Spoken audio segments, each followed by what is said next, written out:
Bismillahirrahmanirrahim. Assalamu alaikum, my dear students. Welcome to lecture number 35. As you all know that today is your last lecture of online classes और इसके बाद आपकी regular classes start होने वाली हैं. तो आज हमारा एक ग्रामर लेसन है. So let's start. आज हम जो पढ़ने वाले हैं ग्रामर में दैट इज़ इन्फिनेटिव. ये इन्फिनेटिव क्या होते हैं and how they are used in sentences. आज हम इसको पढ़ेंगे और जानेंगे कि इसका किस तरह से यूज़ किया जाता है. So first of all the definition of infinitive. ये आपकी ग्रामर ही में से एक हिस्सा है, यानी जो मैंने आपको बताया हुआ है कि ऑब्जेक्टिव पेपर में आपका 5 नंबर का एक क्वेश्चन आता है जिसमें आपने fill in the blanks type question होता है जिसमें आपने करेक्ट ऑप्शन चूज़ करनी होती है, यानी करेक्ट वर्ब चूज़ करना होता है. तो बहुत सारे ऐसे सेंटेंसेस होते हैं जिनमें इन्फिनेटिव्स का यूज़ होता है. तो you should know what are infinitive and how they are used. तो इन्फिनेटिव की सबसे पहले जो डेफिनेशन है वो ये है, the base form of the verb is called infinitive. Base form होती है यानी एक्चुअली जो मेन फॉर्म है, जो बुनियादी वर्ब की पहली फॉर्म है, उसे हम बेस फॉर्म कहते हैं. जैसे ड्रिंक, ईट, इन वर्ड्स को हम बेस फॉर्म कहते हैं. इन्हीं को इन्फिनेटिव्स कहा जाता है. या फिर हम एक और डेफिनेशन इसकी देख सकते हैं, the verb without S, E S, I E S, I N G, E D and D is called infinitive. ऐसे वर्ब्स जिनके साथ S, E S, I E S, I N G, E D और D नहीं होता उनको infinitive कहा जाता है.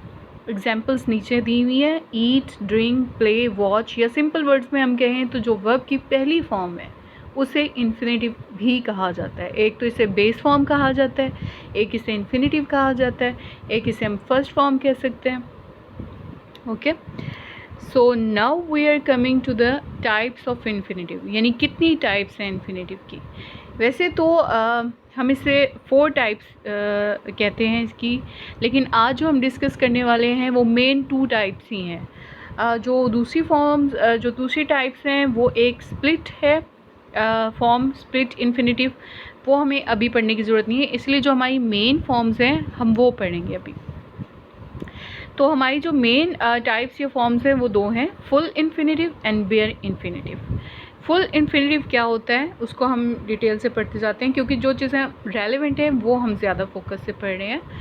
फुल इन्फिनेटिव की डेफिनेशन लिखी हुई है, व्हेन एन इन्फिनेटिव, जैसे आप पीछे पढ़ के आए हो, यानी first form, is used with the word to और to infinitive is called full infinitive. यानी जब वो फर्स्ट फॉर्म होती है या बेस फॉर्म होती है, जब वो वर्ब टू के साथ यूज़ होता है, यानी उसके साथ टू लिखा हुआ होगा या वो टू इन्फिनेटिव कहलाएगा, उसे हम कहते हैं फुल इन्फिनेटिव, यानी ये पूरा इन्फिनेटिव है.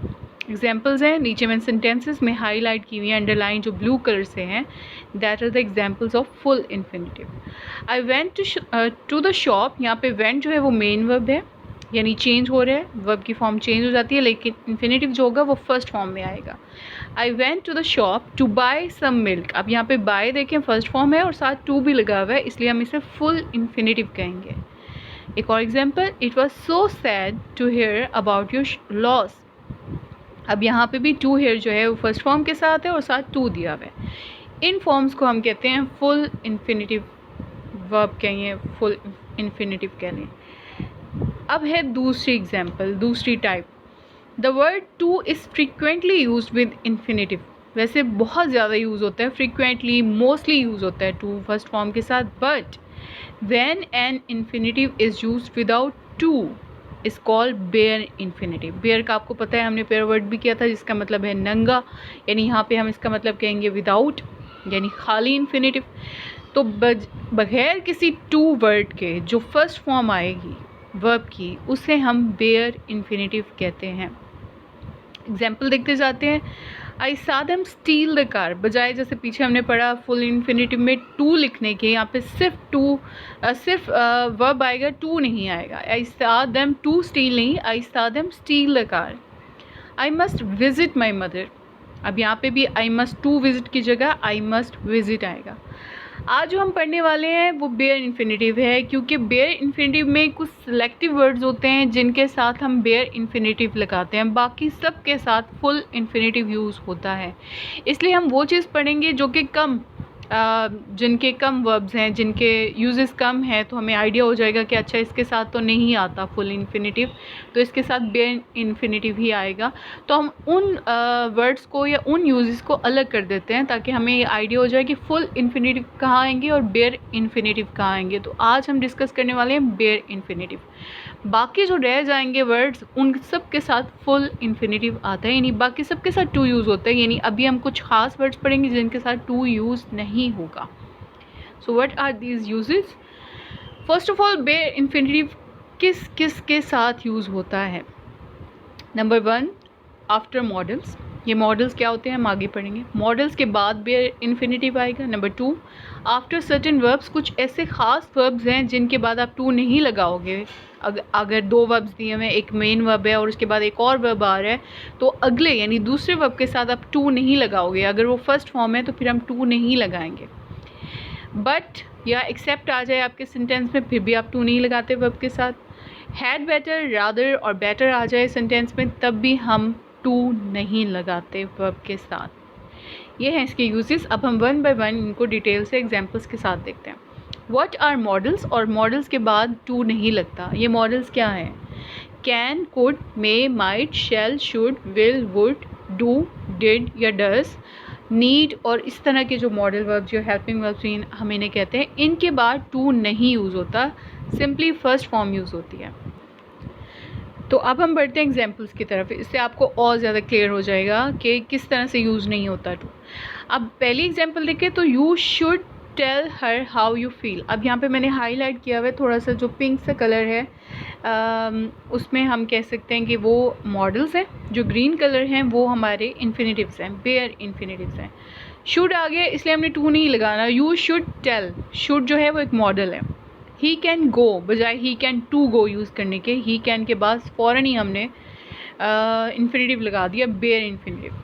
वुड के बाद भी फर्स्ट फॉर्म यानी बगैर टू के इन्फिनेटिव आएगा, वुड चेंज। ये हमने कंडीशनल में भी पढ़ा था कि जब हमने सेकंड कंडीशनल पढ़ा था कि सेकंड फॉर्म आ जाए तो हमने सेकंड फॉर्म में वुड लगाना है और फर्स्ट फॉर्म लगानी है साथ। तो ये एग्जांपल्स हैं। इसके अलावा जो ऊपर मॉडल्स दिए हुए इनके बाद टू नहीं आएगा, फर्स्ट फॉर्म आएगी। और ये बेशक आप स्क्रीनशॉट लेके अपने पास सेव रख लो, ये नोट्स बना लो अपने। नेक्स्ट चलते हैं कुछ खास। अच्छा जी, आफ्टर सर्टेन वर्ब्स यानी कुछ ख़ास वर्ब्स हैं जिनके बाद टू इन्फिनेटिव नहीं आएगा, जिनके बाद बेयर इन्फिनेटिव आएगा। वो वर्ब्स कौन से हैं इनकी भी आप लिस्ट बना लो ताकि आपके दिमाग में ये सेव हो जाएं। आप जब चाहो अपने रिकॉल कर सकते हो कि इसमें कौन कौन से वर्ड्स थे। तो ये वर्ड्स ऐसे हैं, ऐसे वर्ब्स इनके बाद टू नहीं आता। See, watch, hear, make, let, bid, dare, help, feel. इन सब वर्ड्स के बाद अगर ये मेन वर्ब के तौर पे, यानी अगर इन वर्ब्स की सेकंड फॉर्म भी यूज़ हो रही है, फर्स्ट फॉर्म भी यूज़ हो रही है, मेन वर्ब के तौर पे पहले ये वर्ड्स आ रहे हैं, तो इन वर्ड्स के बाद जो एक और वर्ब आएगा वो फर्स्ट फॉर्म में तो होगा लेकिन without to. Examples are let him come in. अब जैसे पहला हमारा वर्ड है लेट, उसके बाद कम एक और वर्ब आ गया, तो लेट के बाद हमने टू यूज़ नहीं करना, लेट के बाद कम आया, not to. I heard her sing a sweet song. Heard हमारा हेयर जो है वो फर्स्ट मेन वर्ब आ गया, उसके बाद सिंग जो है वो इन्फिनेटिव आ गया लेकिन बेयर इन्फिनेटिव।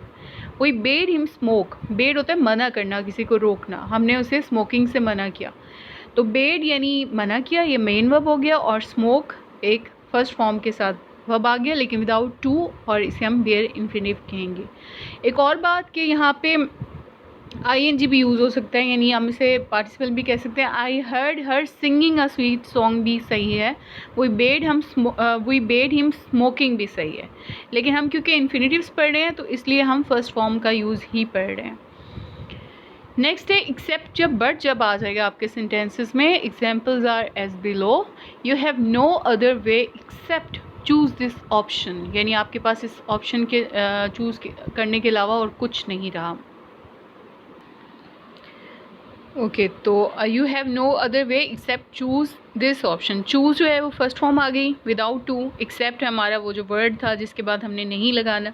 इस तरह बट की एग्जांपल है, he had nothing to do but cry over his guilt. और कुछ नहीं है उसके पास सिवाय इसके। यहाँ पे बट जो होता है वो सिवाय या बल्कि वाले मीनिंग्स में यूज़ होता है।